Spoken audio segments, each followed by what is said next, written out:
Bienvenidos a una nueva entrega de esta maravillosa aventura, que no es una aventura sino la pura verdad. Dijimos en el día anterior que el Graal diviniza los linajes hiperbóreos al probar de manera irrefutable la verdad del origen, y que la reacción de los demonios ha sido considerar a los mismos, a los linajes hiperbóreos, como linajes heréticos, merecedores del castigo más terrible. Hoy hablaremos de la raza sagrada hebrea. Dice así: mientras los demonios se ocupaban de castigar a los virias con las pesadas cadenas del karma, muy otra sería la actitud del demiurgo.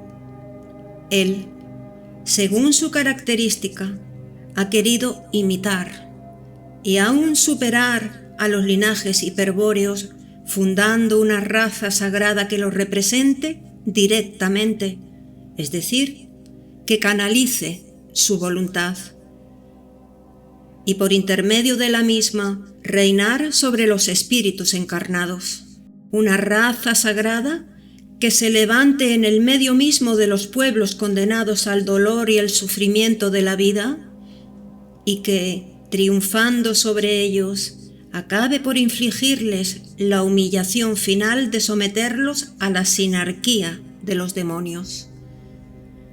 Entonces, los linajes hiperbóreos, hundidos en el barro de la degradación espiritual, exhalarán sus últimos lamentos, y esos gritos de dolor, esos alaridos de espanto, serán la dulce música con que la raza sagrada regalará a su Dios, Jehová Satanás, el demiurgo de la tierra.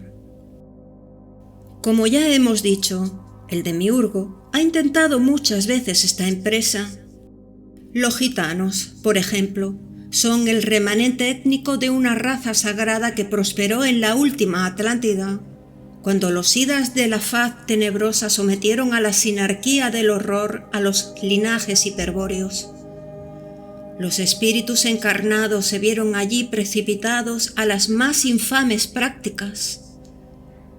La sangre divina se degradó y confundió por medio de la mezcla indiscriminada de razas y, lo que es peor, se lograron realizar ayuntamientos fértiles entre hombres y animales con el concurso de la magia negra. Se inmolaron miles de víctimas humanas para saciar la sed de sangre de Jehová Satanás, adorado allí en su aspecto de Dios de los ejércitos infernales.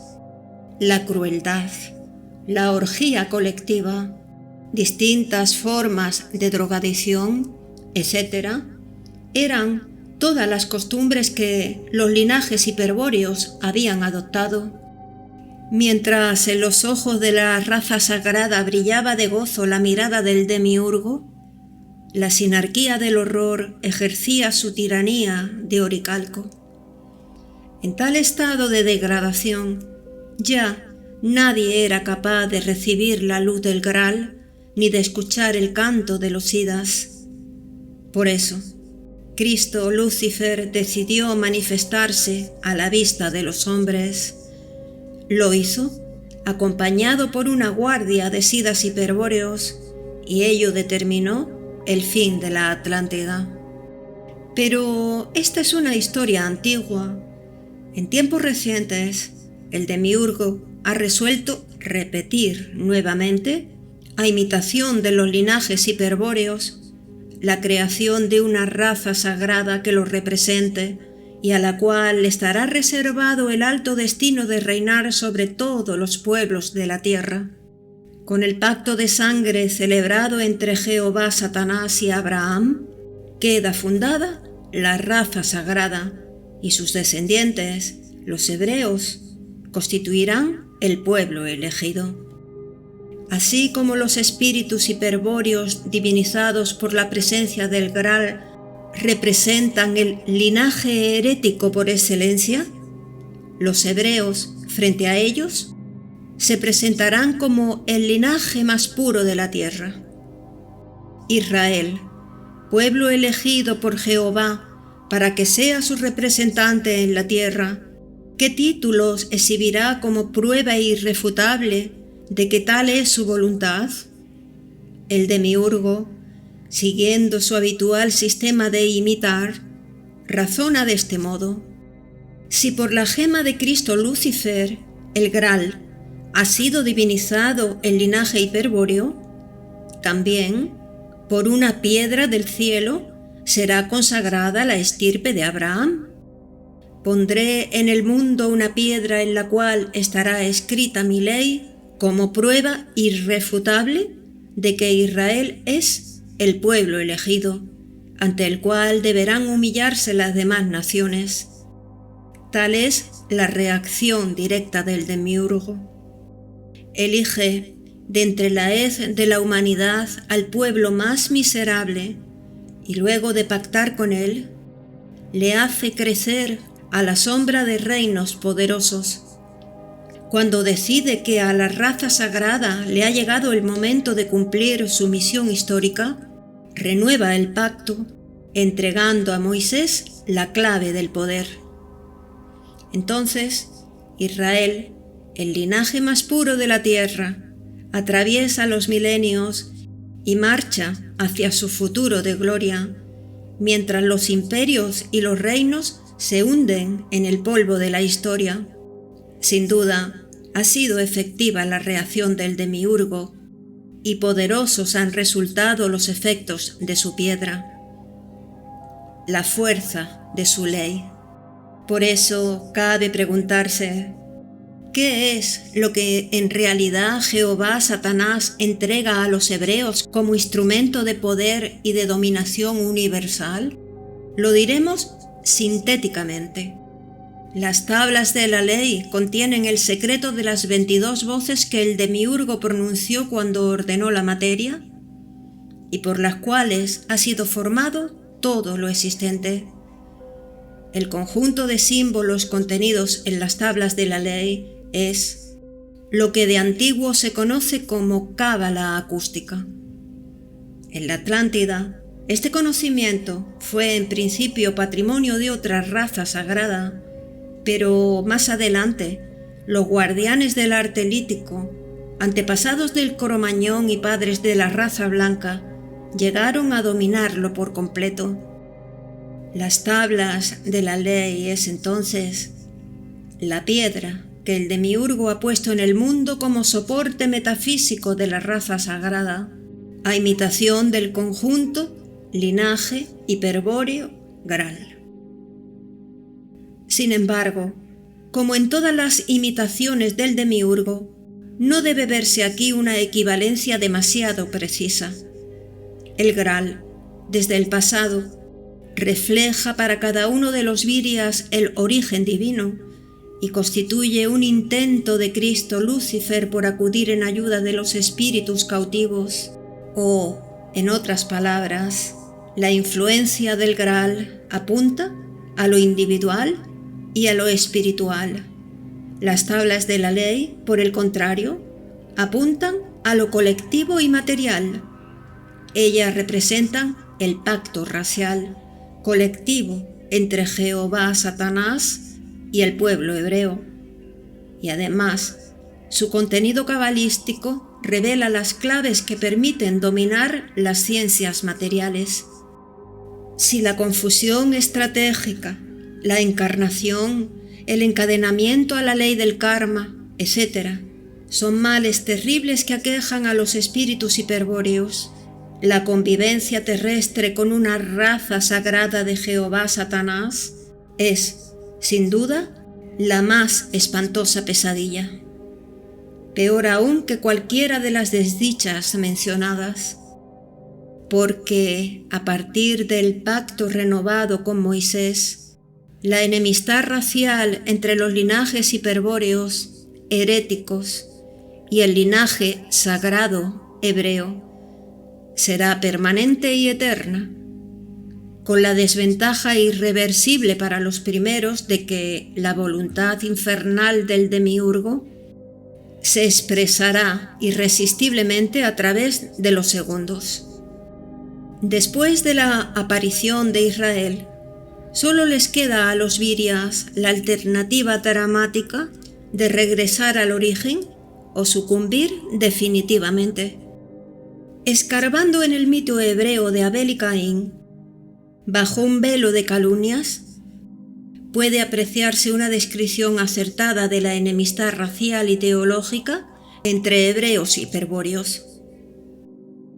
En dicho mito, Abel, que es pastor de rebaños, representa el tipo básico del hebreo, y Caín, el labrador, la figura del viria. Cuenta la leyenda que a Jehová Satanás le resultaban agradables las ofrendas de sangre de Abel el pastor, consistentes en el sacrificio de los corderos primogénitos con su grasa. En cambio, despreció los frutos de la tierra que exhibía Caín, a quien condenó finalmente a llevar una marca, un signo que delate su condición de asesino.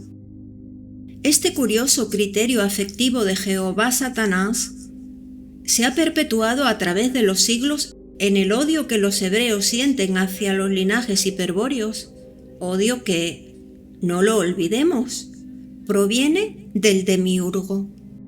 Es interesante profundizar más sobre la figura de Caín. Según la Biblia, fue, además de agricultor, el primero que construyó ciudades amuralladas y el inventor de los pesos y medidas. Su descendiente, Tubal-Caín, desdoblamiento mítico del mismo Caín, fue fabricante de armas y de instrumentos musicales.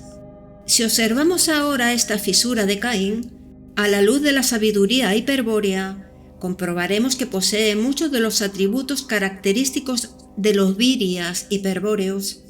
Ante todo, la asociación de la agricultura con la construcción de ciudades amuralladas es una antiquísima fórmula estratégica hiperbórea que emplearon recientemente, por ejemplo, los etruscos y los romanos, y que ha sido expresada con perfección por el rey germano Enrique I, el pajarero, ídolo de Heinrich Himmler y de Walter Darré.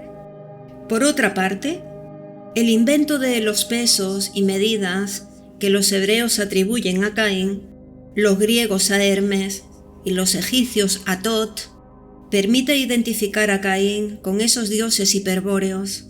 Y por último, la acusación de asesino y la condición de fabricante de armas revela claramente que la figura de Caín representa a unos guerreros temibles, quizás a los berserkir.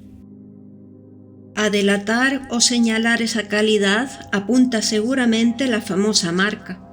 En la Biblia, el libro sagrado del pueblo elegido, en el mito de Abel y Caín se encuentran perfectamente reveladas las reglas del juego.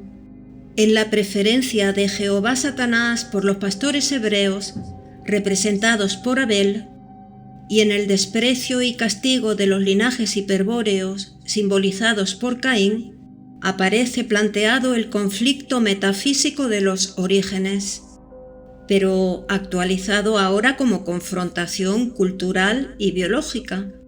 La raza sagrada hebrea ha venido a traer la presencia de Jehová Satanás, presencia consciente, diferente del soplo panteísta con que el demiurgo anima la materia, al plano de la vida humana, de la encarnación, del dolor, del sufrimiento.